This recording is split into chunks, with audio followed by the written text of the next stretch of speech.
So we'll start in alphabetical order for the opening statements, and we'll stagger the questions to each. So, alphabetical orders, Doug Clown.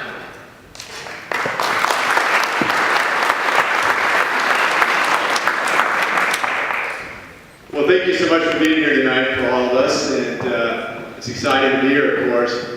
You know, if you've ever been to Europe, you might have heard the jokes that the tour guides say. They'll point out that in any group of tourists, in any group of people in Europe, the only ones smiling are Americans. And think about that. Why would that be? Well, there's an emotional deficit in Europe. And unfortunately, we're facing that same emotional deficit, the same emotional issues in our country that are just tearing apart Europe right now. And of course, that dovetails nicely with Dick's request, and we talk about three thrusts of our campaign. To me, the emotional deficit results from each of the three things that I'll describe. But the first and most important one is we have fostered in this country and throughout the world a culture of dependency. And that is very, very damaging to the human psyche. Any 12-year-old knows that. You don't want to be dependent as an adult. You don't want to be dependent as an American. You want to live your own dreams. You want to live your own ideals. You want to live your own life. But instead, we're faced with an increasingly heavy straitjacket of government-mandated dependency. And that just kills the human soul. It really does. Because if you're dependent, you're weak. If you're weak, you can't achieve your goals. You can't take control of your life. You can only do, to some extent, what you're told. Which leads to the second issue that is, I think, foremost in our campaign.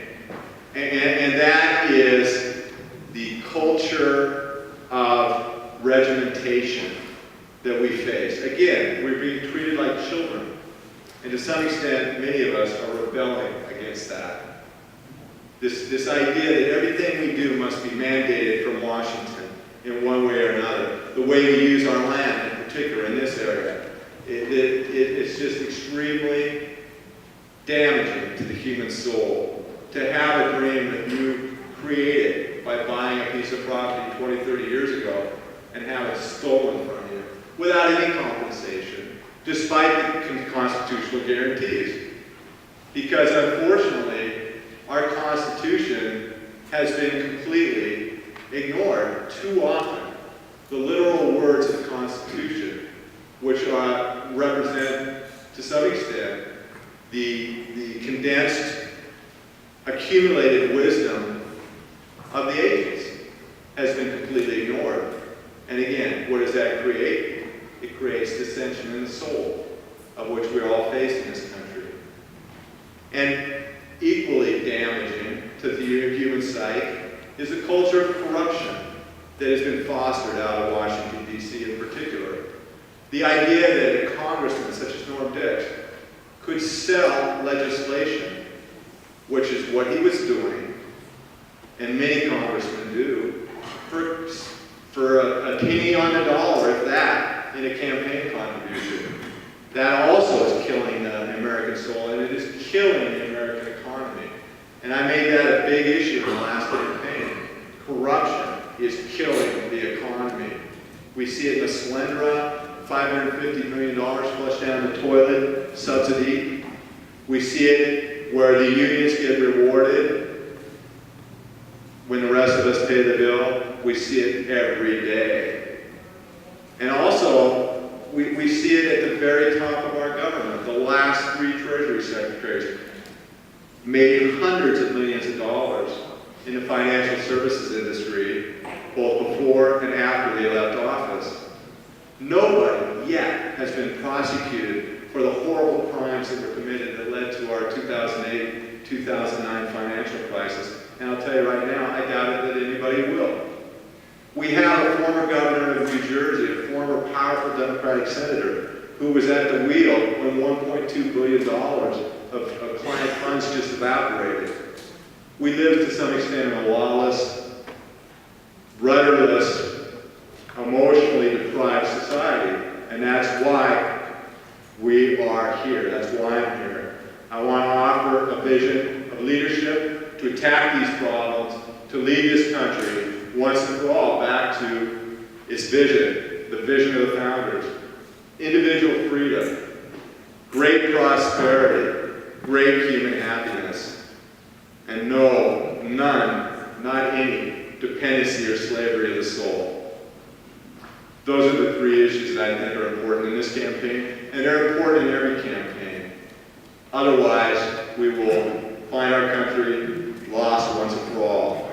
And I'm here to say that's not going to happen. Please vote for me, Doug Cloud.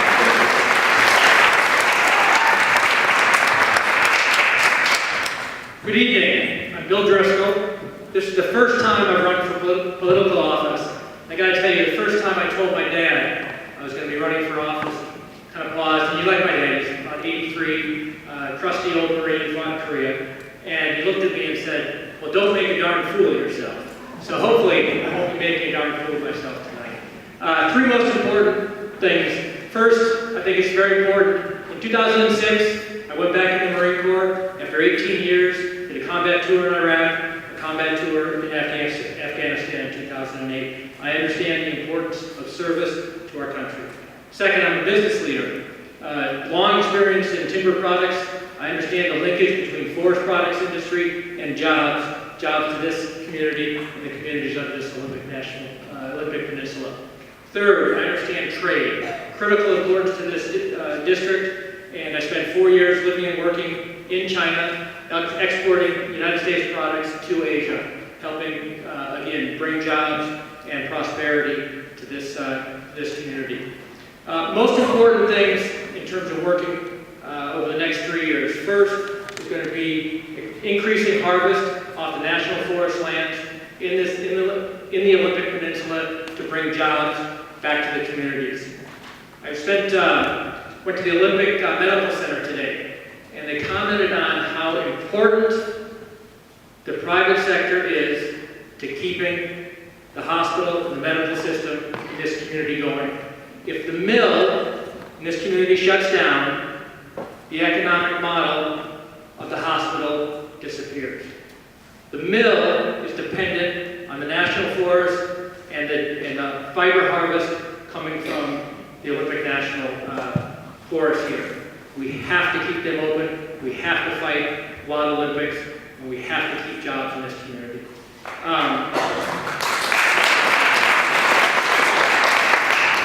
Very important to me as well, learnings from my time in Afghanistan and Iraq.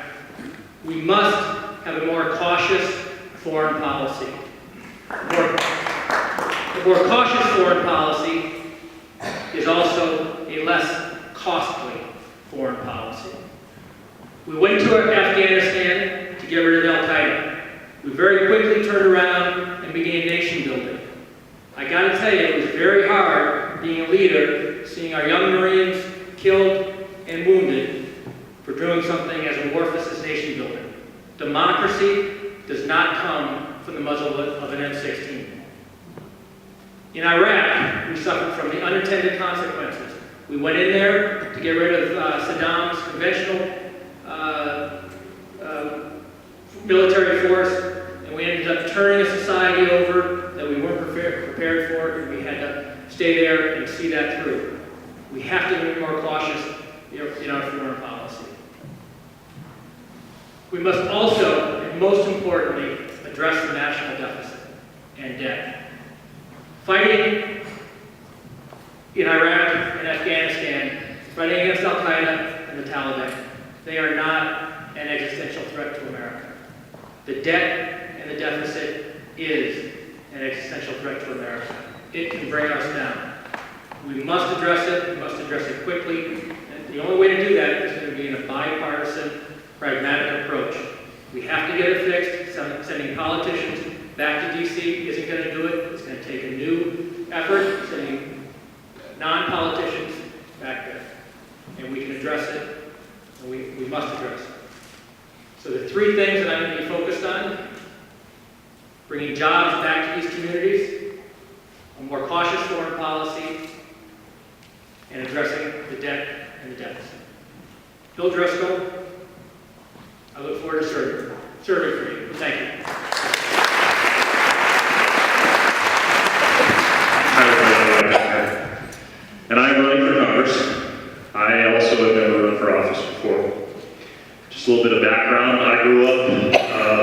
son of an Air Force officer who served in Vietnam. My mom managed to raise the three of us while he was there for a while, all by herself. And we were not given anything in my family. We were told, you work for what you want, you save for what you want, and you only spend after you've saved it up. I worked at McDonald's 30 hours a week while I went to high school to buy my first car at $600. I was proud of that. Cutlass Supreme, you know, old 68 Olds Cutlass Supreme, until somebody stole it. But I worked hard in school. I went to the University of Washington under an ADROTC scholarship, and I then served my country on board a ballistic missile submarine out of Charleston, USS Stonewall Jackson Gold Crew. While in the Navy, I qualified as a nuclear engineer, even though I don't have a business major. One of the very few people who's gone through that very technical program as a business major. And I'm no stranger to hard work. I managed to get through that by the skin of my teeth, working a huge number of hours. After I got out, I decided I wanted to become an accountant like my father. He had gotten out of the Air Force and went to work as an auditor for the federal government, looking for waste, fraud, and abuse. So I know a little bit about that in our federal government. And I became a licensed CPA after many years of going to school at night to finish that while I was raising my family. Worked for Knight, Dale & Gregory for a couple of years and doing technology consulting combined with accounting. So as my wife likes to say, I'm an accounting nerd and a computer geek. I've done some of the types of consulting that Jesse has done in terms of business software consulting. And I started my own company doing consulting for my clients like Taylor Shellfish, Bellarmine Preparatory, a number of different organizations in a number of different industries around our district. I understand engineering firsthand. I've actually done it. I understand accounting firsthand. I've actually done it. And I understand technology. These things give me a broader set of experience than the other candidates up here. They've got narrow sets of experience. They may have large numbers of industries that they have experience in, but what they've done is much narrower set of experience than what I bring to you and what I offer to you in offering to be your public servant. Now, we deal with some huge issues. The debt is going to kill this nation if we don't do something about it. Today, interest on the debt is almost 10% of our federal budget.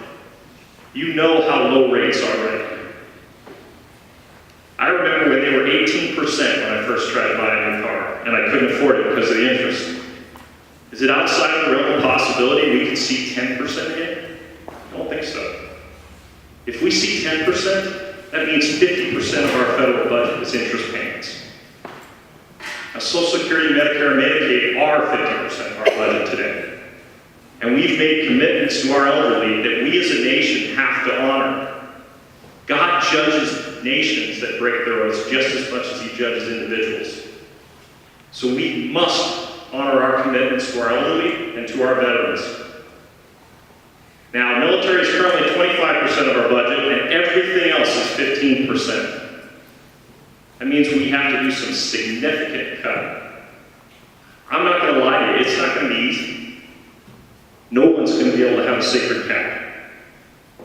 And we cannot afford to fight wars all over this world that are not in our strategic interest. We're drowning ourselves and we're going the route of great nations. Great nations kill themselves in exactly the way that we are perceived. And we must stop that for our children's sake. So this year I decided I had to do something so that I could look my children in the eye and say I did everything I could to save our republic. To save us from a utopian vision versus the vision of the individual and private property rights. We have a struggle ahead from people who think that it's a good idea to have command and control. I don't believe that. I have the vision of our founding fathers, a vision of limited government, a vision of peace and commerce, where we go stronger by growing our economy and where we have more tax revenues to balance this budget while we're cutting, by making sure that we're growing the pie rather than trying to steal pieces of it and give it to certain groups of people. I'm Mike Geithner, running for Congress, www.welikegeithner.org.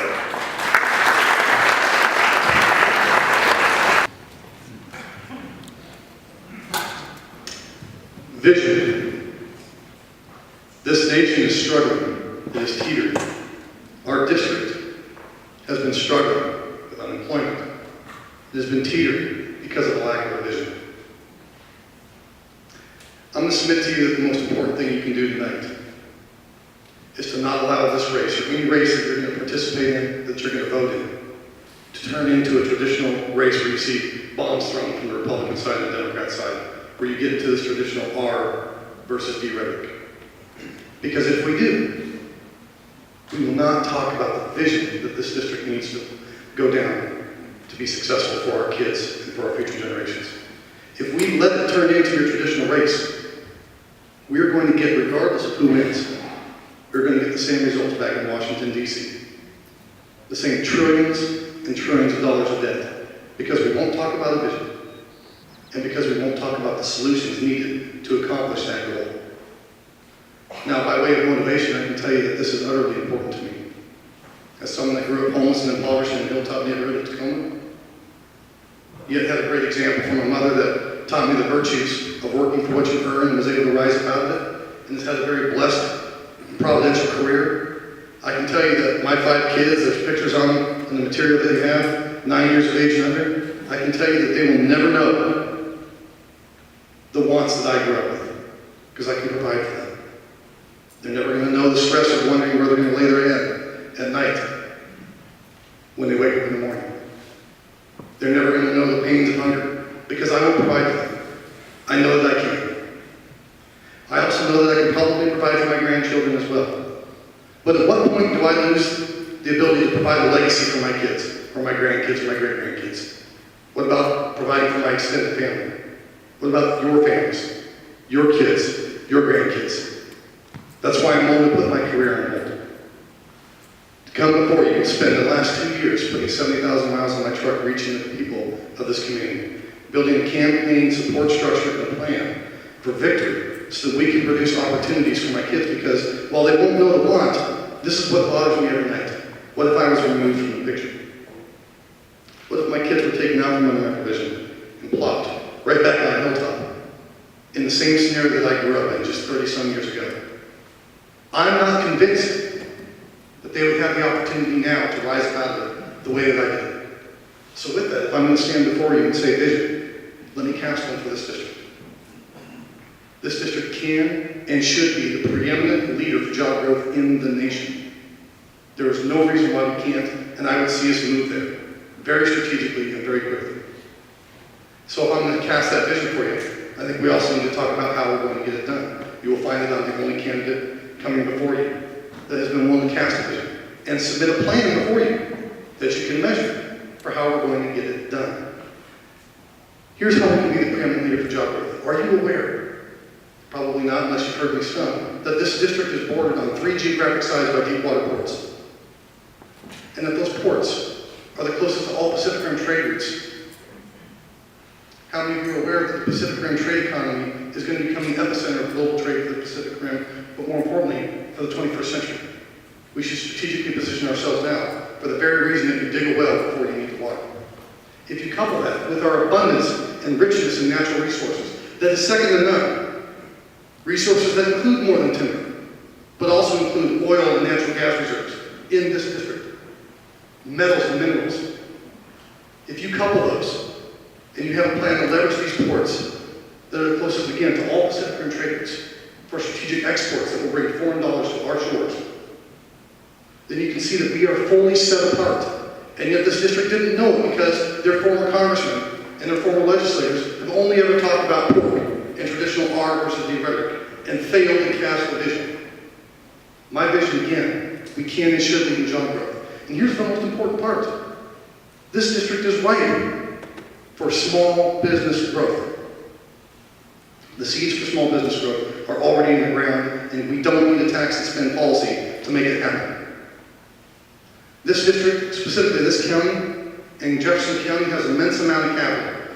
Those of you in this room, the retiree base is very affluent, very educated, and has capital that is ready to invest. If you couple that with the infrastructure that is already built in this district, infrastructure that includes rail, roads, that are not being fully utilized right now, And you add to that the fact that this district, for kids have, in Pierce County, have abundant labor. The seeds for small business growth, to grow jobs, are already here. You just need the right leader with the right global experience to unleash it. I believe I'm that man.